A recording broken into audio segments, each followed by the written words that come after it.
Assalamualaikum warahmatullahi wabarakatuh. Tabi pun, hai Tribuners, jumpa lagi dengan saya Sulistia di rubrik Business to Business untuk edisi hari ini, Senin 2 November 2020. Kita udah mulai mengawali lembar baru di bulan November ya. Kali ini kita akan ngobrol nih terkait salah satu UMKM di Bandar Lampung yang berkreativitas menggunakan kain-kain. Siapa dia? Kita sapa. Di sini ada owner Ciprut Craft, ada Kak Siti Nur Aisyah. Panggilannya Kak Ais, biar nggak ribet ya. Halo, apa kabar Hai Kak? Kak, Alhamdulillah baik. Gimana Kak kabarnya? Alhamdulillah, meski pandemi tetap harus produktif ya. Oh iya dong, pasti. Iya dong, pastinya. Ini gimana nih? Kondisi di sana hujan kah atau masih mendung-mendung? Mendung aja tadi udah berhenti sih hujannya. Mm-mm. Oke, ini kan segmennya memang bisnis to bisnis nih Kak. Jadi kita mau Hmm. mengulas yang ditekuni sama Kak Ais ini, khususnya di bidang kain-kainan ya bisa dibilang olahannya. Jadi boleh diceritakan nih sebelum kita bincang lebih jauh terkait Mm-mm. tema kita, eh, tips bertahan dan nyaman di bisnis yang ditekuni. Mungkin boleh diceritakan terlebih dahulu Ciprut Craft ini sebenarnya bisnis yang seperti apa dan produknya apa saja. Hmm. Ciprot Craft itu awalnya sih dari 6 Maret 2012 ya. Itu Uh, karena aku dulu tuh kan resign terus bingung mau ngapain gitu kan. hmm, Daripada bengong-bengong terus mau kerja lagi juga kayaknya males ya kalau kerja sama orang lain, enakan kerja sendiri gitu.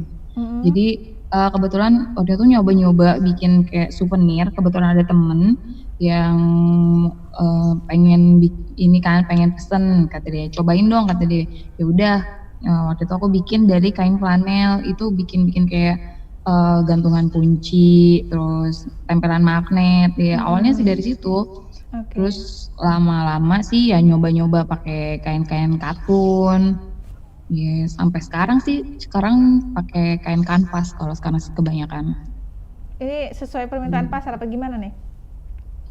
Ya lihat situasi pasar sih, pasar Hmm, lagi berkembangnya trennya apa, apa kita gitu ikut ya? bikin, trennya lagi apa kita bikin itu juga. Oke. Kalau boleh diceritain nih awal dulu pas pandemi gimana nih kondisinya dampaknya ke usaha kita? Oh iya, kalau kan dulu itu sebelum pandemi tuh aku banyak dapat orderan tuh bahkan dari Singapura ya, Hmm, itu pouch oil. oke. Jadi kayak ada essential oil gitu. Nah, itu Hmm, kita bikin wadahnya, pouch gitu, jadi dia bersekat-sekat. Nah, itu biasanya sih orang dari Singapura itu sebulan atau 2 bulan sekali pesan sama aku dalam jumlah yang banyak. Karena mereka hmm, jual lagi kan di Singapura. Nah, biasanya kan bisa omset itu bisa sampai 30-an sampai 40 juta ya sebulan. hmm, Itu langsung ya turun lah, hmm, hmm. turun banget karena kan bazar-bazar juga jadi nggak ada ya kan di Singapura juga, jadi ya stop stop banget order mereka. Justru Gak bisa pasarnya lebih gerak kan. banyak keluar ya waktu awal-awal dulu. Ya karena kebetulan kan dia itu upline aku di member di Essential Oil itu. Hmm, Nah, oke. pas karena dia nggak ada orderan gitu kan, aku waktu itu iseng bikin masker, itu cuman iseng aja kan, nggak diniatin bikin sih. Karena Hmm, waktu itu ada sepupu aku bilang bikin dong, katanya. Ah, nggak lah, kata aku, malas, kata aku bilang kayak gitu. Tapi dia maksa terus kan, coba sih coba. Nah, terus kata suamiku ya udah coba aja, tapi aku sih niat awalnya bukan mau jualan, tapi mau oke. bikin terus mau bagi-bagi ke orang gitu kan. Karena waktu itu butuh banget kan, kebanyakan orang tuh butuh banget masker gitu kan. Jadi aku net, oh ya udahlah coba bikin tapi nanti mau bagiin aja ke orang gitu. Eh Hmm, nyoba nyoba sekali bikin, cuman diposting di story. Ini nih masker buatan aku iseng-iseng, aku bilang gitu doang. Alhamdulillah dari situ banyak banget, sampai aku kewalahan banget waktu itu. hmm. Pas awal-awal pandemi itu ya, sambil Itu penyesuaian kondisi. iya, itu sekitar bulan Maretan sih aku mulai Mm-mm. bikin itu. Mm-mm. Itu bisa berapa terjual per bulan? Berapa pieces? Berapa ya? Aku tuh pokoknya di total 2 bulan itu Mm-mm. bisa 4 ribuan deh. Wow, itu saat masih banyaknya orang yang butuh masker Ya, yang nyari-nyari kan butuh ya. yang masker lagi langka banget gitu kan. Iya, Dan mm-mm. masker kain itu orang pada inisiatifnya ke masker kain gitu. Jadinya ya Iya. sekitar segitulah banyak sih alhamdulillah. Mm-mm. Jadi itu salah satu bentuk ini kita ya, inovasi kita di produk. Jadi di awal pandemi, oh kondisinya ini pasar lagi butuh banyak masker nih. Jadi kita lihat peluang itu, meskipun awalnya iseng-iseng gitu kan. Iya. Mm-mm. Terus sampai saat ini masih ini nggak Kak?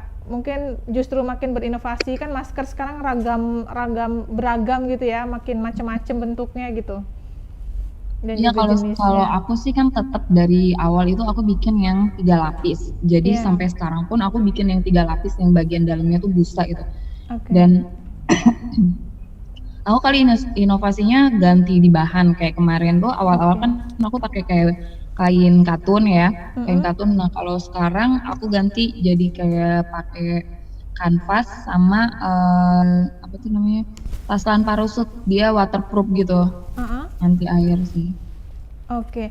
Nah, ini kalau waterproof sendiri berarti ini dong, dia tetap bisa dicuci pakai tapi kan Bisa, nggak. bisa. Mm-mm. Dia karena kan biar biar lebih tahan aja ya, kalau waterproof kan dia lebih lebih aman sih katanya sih ya. Mm-mm. Kalau yang waterproof dia lebih ya anti air lah, kalau misalnya kita kehujanan atau apa dia nggak akan tembus sampai ke dalam. Oke. Nah, ini pemasaran kemana aja nih Kak, kalau boleh tahu? Aku penasaran, seluruh Indonesia sih aku udah kirim sih, Mm-mm. seluruh Indonesia. Tapi kebanyakan sih Jabotabek ya. Mm-mm. Jabotabek. Kita untuk pemasaran lebih ke online ya sekarang Mm, memasifkannya. iya online. Mm-mm. Kak, kalau boleh berbagi tips nih, gimana sih caranya kita nemuin passion kita ini di mana gitu dalam berbisnis? Mungkin dari Kak Ais sendiri dulu gimana bisa berproses sampai sejauh ini gitu. Passion gimana ya? Mm-mm. Iya, iya, nemuin passion ya.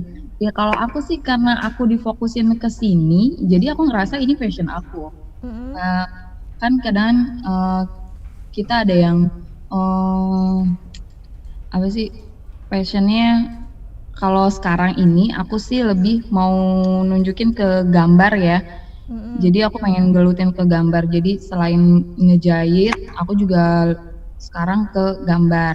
Jadi Mm. pengen menggelutin itu aja, mengfokusin ke jahit sama gambar. Karena mereka saling apa sih berkaitan ya. Kita bisa Mm-mm. gambar eh, produk-produk yang mau kita bikin kan kita juga butuh gambar. Jadi Mm. ya fokus aja sih kalau aku sih mikirnya. Mhm.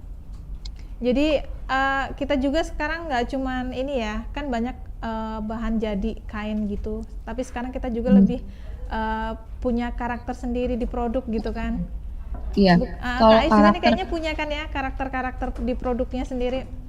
iya, aku dari dulu kan kan dulu tuh awalnya juga aku bikin-bikin kayak Plasi ya, Plasi tuh boneka.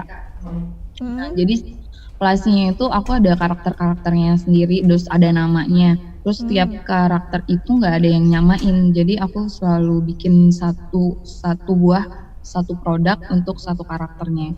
Hmm. Itu karakter yang demon sih yang lebih lebih aku unggulin dari dulu tuh. Dan sekarang kalau dulu dalam bentuk plastik, kalau sekarang aku gambar jadi bentuk tas gitu kan, gambaran demons Hmm. itu di print kan, aku gambar di print, cetak di kain, terus jadi ini, jadiin bentuk cover tisu kayak gitu, Hmm. pouch sama tas. Jadi nggak sebatas plushy lagi kayak di awal kita Mm, mm, membangunnya mm. ya. Iya. Hmm. Karena kan Pernah kalau nggak? kalau plastik itu kan nggak semua orang butuh ya, maksudnya dia Oke. nggak multifungsi gitu kan. Iya, lebih ke hiasan bukan sih ya? Iya, heeh. Mm-mm. Sementara sekarang produknya kayak misal kita bentuk tote bag, terus Mm-mm. wadah tisu gitu kan, Iya, pokoknya yang lebih lebih multifungsi lah. multifungsi. Oke. Eh, Mungkin seiring waktu kan cukup lama nih dari 2012. Pernah nggak sih sempat vakum, terus gimana biar bisa survive lagi untuk menggeluti lagi apa yang udah ditekuni gitu? Iya, aku dulu sempet vakum itu tuh pas abis ngelahirin anak pertama ya. Hmm. Itu karena kan kita ribet ngurusin sendiri, jadi aku vakum di situ. Tapi sebelum lahiran itu kan aku sempet bikin bikin produk baru ya kayak baby plastik gitu, apa baby baby stuff gitu. Karena kan itu iseng-iseng juga, iseng karena Iya. aku mau bikinin bantal buat anak aku gitu, bantal, kasur bayi segala macam. Nah, karena bikin itulah jadi punya ide bikin IG baru, maksudnya bikin bikin jualan Produk baru yang itu baru. baby stuff itu. Nah, tapi karena abis lahiran ribet nggak kepegang itu, tapi karena sebelum lahiran itu aku sempat posting, nah itu ada orderan-orderan masuk. Jadi Iya. setelah anak aku agak besaran dikit baru aku mulai ngebangun lagi yang baby stuff itu. Tapi Ini produknya bentuknya apa aja nih? Contoh kalau di ininya. baby stuff itu sih ada kayak bantal bayi, terus playmat buat alas main bayi gitu. Terus apa lagi ya? Kayak pouch buat bawa diapers bag gitu. Oke. Diaper bag sih ya, dia buat untuk naruh diapers gitu. Terus apa lagi sih waktu itu ya? Banyak sih, aku sampai lupa kayak gimana. Jadi kalau bisa dibilang lebih ke pertama anak dulu nih ya, kita coba produk-produk untuk kebutuhan anak sendiri, posting, orang jadi ngeliat dan tertarik gitu kan. Iya, pokoknya kamu tuh awalnya iseng-iseng sih semuanya. Tapi keren, Sama tetap jalan.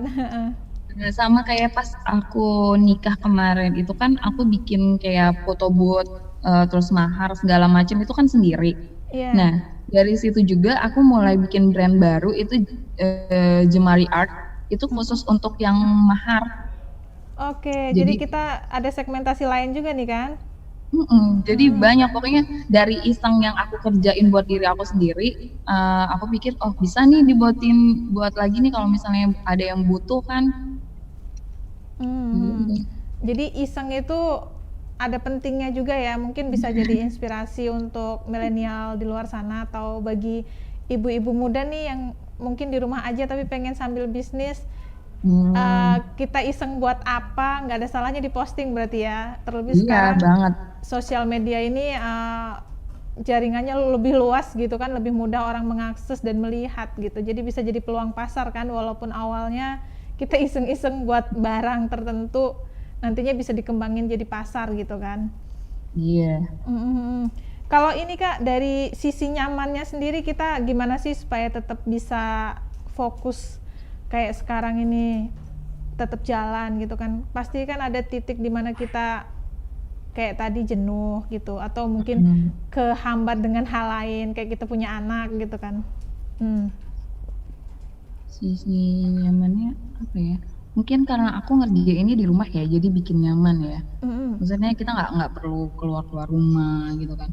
Terus nyamannya lagi kita nggak terpatok sama kayak kalau kerja sama orang kan kita harus dipus nih begini. Nah kalau ini kan aku yang ngendaliin sendiri. Kalau mau laris ya aku harus rajin gitu kan. Kalau emang lagi males ya terima resikonya, nggak akan ada yang terjual juga. Gitu sih aku mikirnya. Beda kalau kita kerja sama orang, lo males dipecat gitu kan. Oke, kalau ini paling pemasukan lebih berkurang gitu ya. Menurun kalau males kan. Oke. Berarti cukup terganggu di awal pandemi itu Februari ya, setelah itu lancar ya. Mungkin apalagi nih produk yang dibuat selain kita mencoba berinovasi di masker nih, ada yang bisa tahan air juga segala macam. Iya, aku kemarin sih ngeluarin ini ya, Koping, Corona Finger. Gimana tuh? Ide awalnya? Corona Finger tuh yang apa sih buat ini loh, yang kalau kita KTM, tapi kalau di Lampung sih belum terlalu banyak ya peminatnya. Dia kayak yang kalau kita ke ATM atau buat mencet-mencet sesuatu itu perlu banget. Kalau aku sih perlu ya. Kayak gini sih bentuknya tuh. Tapi kalau buat di Lampung sih belum banyak sih aku. Kelihatan kan? Ini Dia masih bentuknya aku bikinnya demons sih, gambar demons gitu. jadi masih masih erat kaitannya dengan antisipasi virus ya, corona ini Iya, iya, sendiri gitu kan. pakai itu.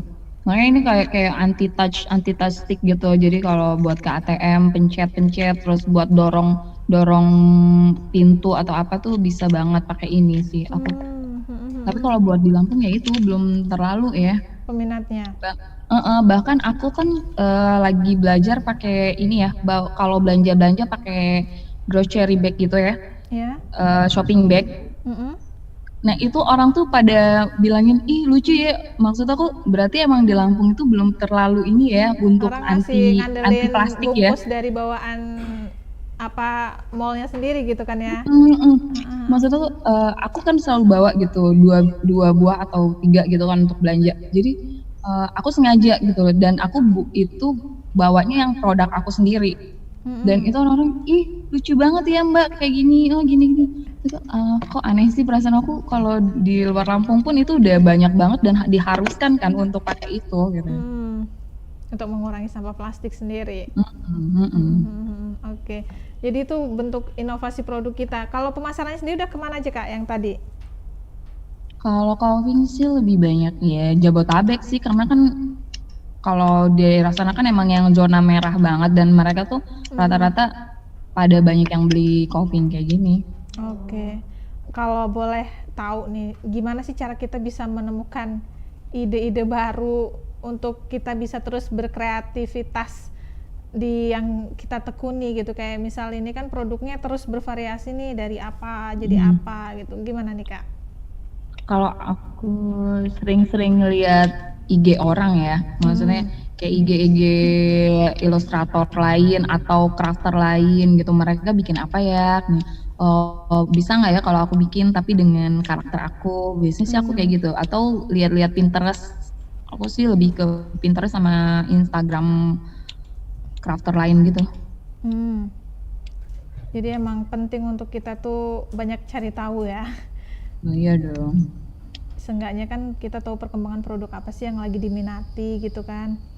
Mungkin boleh bagi tips nih kak buat orang-orang yang pengen punya usaha juga tapi masih takut-takut, karena kan beda dengan kita yang kerja dengan orang, gajinya kan pasti gitu. Sementara kalau kita usaha sendiri, terlebih masih awal tuh kan agak ngeri juga ya kalau misalnya ternyata pendapatannya nggak sesuai ekspektasi gitu. Ya kalau sih ya harus berani maju. Kalau misalnya kita teori aja, ih aku takut nih ini, takut nggak ini, ya kapan mau majunya kalau kayak gitu? Ya jalanin aja dulu. Laku nggak laku kan urusan nanti. Yang penting kan kita udah ngejalanin, kita udah bikin apa yang mau kita buat. Kalau orang suka, alhamdulillah, enggak ya udah, berarti orang itu kan belum tertarik. Jadi ya insya Allah sih pasti ada jalannya kalau kita udah sediain barang. Aku juga kayak gitu, aku banyak stok barang dan nggak semuanya laku, tapi ya kita stok aja, suatu saat pasti orang mau kok beli gitu. Berproses. Dan yang paling penting berani nyobanya tadi ya, yang semua orang berani nyoba. tentu berani itu ngambil resiko. Oke, Kak, mungkin kalau dari segi pemasaran boleh dijelasin nih dari kita sendiri, apa udah termanajemen atau memang masih dipegang sendiri?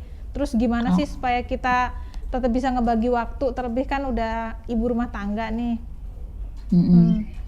Kalau aku kan kebetulan tinggal sama mertua ya, jadi aku tuh nggak sama sekali nggak masak gitu kan. Mertua aku yang masak gitu, jadi aku tuh kali pagi itu biasanya anak-anak tuh bangunnya agak siang ya, karena mereka tidurnya tuh sekitar jam 1-an malam. Jadi mereka tuh bisa bangun tuh jam 9 atau jam 10-an. Jadi sebelum mereka bangun itu biasanya aku udah kayak beres-beres rumah dulu, terus aku sudah beres-beres aku langsung megang mesin jahit gitu kan, langsung ngoprek apapun yang mau dikerjain hari itu. Terus kalau untuk ya kalau anak-anak kalau untuk pemasaran gimana tadi? Iya, kan lebih ke manajemen pemasarannya gimana kalau di kita sendiri di Ciprut Craft sendiri? Kalau aku pegang sendiri, ya dibantu sama suami sih. Belum ada manajemen, belum ada itu. Dan pastinya ada target yang harus dikelarkan gitu tiap harinya, misal harus punya berapa produk yang jadi gitu Mbak? Mm-mm. Mm. Tapi aku sih karena nggak terlalu ini ya, maksudnya belum pesanannya tuh yang nggak terlalu besar, belum terlalu besar banget gitu ya. Jadi aku belum jarang malahan untuk ngasih hari ini gue mau ngapain itu enggak. Biasanya sih aku lebih ke instan mau ngerjain ini enggak terjadwal gitu loh kalau aku. Jadi belum terplanning misal harus Mm, berapa mm, produk mm. diselesaikan gitu. Nah ini kalau kita boleh bagi tips lagi nih untuk orang yang mau bangun bisnis udah ketemu passionnya nih. Nah ini kan nggak mudah untuk kayak bisa, apalagi dari 2012 ke 2020 kan nggak bentar gitu. Untuk pertama yang harus kita punya ketika kita mau mencoba itu apa? Misal kita harus fokus, terus kita ya nggak menyerah gitu ketika misal nggak laku misalnya gitu. Iya, apa ya? Kalau aku sih karena keadaan ya. Kalau aku, maksudnya bingung mau ngapain, ya udah kerjain aja apa yang ada yang bisa dikerjain. Apa Kalau sih? bisanya sendiri waktu itu gimana? Otodidak atau kita memang Aku sempat kursus gitu Kak? nggak ada, aku otodidak semuanya. Mm. Aku aja baru megang mesin jahit ya baru di Ciputraf ini. Jadinya nggak bisa sama sekali. Ya coba-coba. Makanya aku belinya yang ini ya, yang portable. Jadi dia bukan mesin jahit yang lama. Kalau mesin jahit yang lama pun aku nggak bisa mungkin. Kalau portable kan enak gitu, tinggal Iya. injek, jalan gitu. Oke. Kalau baby ciprutnya sendiri masih jalan nggak? Baby Ciputraf itu kalau ada ini aja, kalau ada orderan aja. Jadi aku nggak stok. Sempet stok, cuman kan karena kita nggak fokus di situ ya, jadi kehambat. Nah itu masalahnya. Kalau kita banyak kan nggak fokus, pasti akan ada yang nggak jalan gitu. Makanya aku sekarang ini fokusnya di Ciprut aja, Ciprut Crab. Tapi kalau ada orderan masih gitu, tapi nggak terlalu difokusin ke situ. Jadi lebih ke yang awal kita jalanin dulu ya. Oke, mungkin ada satu pesan yang bisa disampaikan ke milenial di luar sana nih sebelum kita closing. Apa sih yang harus kita miliki untuk bisa menjadi seorang pebisnis gitu? Yang harus dimiliki, kalau aku sih kita harus tentuin passionnya di mana. Selalu itu yang aku ngomongin dia tadi, passion kita di mana. Terus kita harus fokus. Jangan semua mau diambil kayak aku kan baby stuff segala macam semuanya diambil, semuanya dipegang. Tapi kan kita ngukur badan kita sendiri, kita belum tentu bisa semuanya dikerjain. Apalagi kondisinya sekarang sudah punya anak kan, jadi nggak mungkin. Jadi emang harus fokusin mana yang mau kita pilih untuk jadi bisnis kita. Terus manajemen keuangannya tuh harus benar-benar di ini ya, dicatat gitu loh. Maksud aku jangan sampai kecampur-campur, karena kan kita nggak mau kayak hasil yang kita ini jadi sia-sia gitu loh, habis begitu aja. Jadi manajemen keuangannya juga harus benar-benar diperhatiin. Jangan barang habis, duit juga habis gitu. Pernah ngalamin kayak gitu nggak Kak? Pernah. Jadi memang Makanya jangan sampai kayak gitu kan. Belajar dari pengalaman banget itu ya. Kalau manajemen uang juga penting selain kita punya passion untuk menjalani sebuah usaha gitu kan. Terus harus mau berinovasi, maksudnya ngelihat ke orang lain aja, biar ada inovasi baru, dan jangan stuck di situ-situ aja. Oke, ini Kak Ais sukses terus untuk bisnisnya. Mudah-mudahan apa yang dibagi di segmen kali ini bisa menginspirasi orang-orang yang masih punya keraguan-keraguan nih untuk memulai suatu bisnis. Terlebih passionnya aja belum nemu gitu kan. Seenggaknya dari sini bisa belajar gimana sih cara mengawali ketika memulai sesuatu bisnis yang sesuai dengan yang kita bisa gitu kan.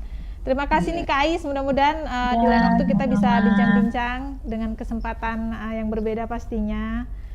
Ya Iya. Tribuners, usai sudah jumpa kita di ulasan bisnis to bisnis kali ini. Mudah-mudahan apa yang dibagi tadi bisa kita ambil lah ya, apa sih yang bisa kita lakukan ketika kita hendak memulai sesuatu bisnis gitu. Terima kasih udah menonton tayangan ini, sampai jumpa di lain kesempatan. Wassalamualaikum warahmatullahi wabarakatuh. See you, bye-bye.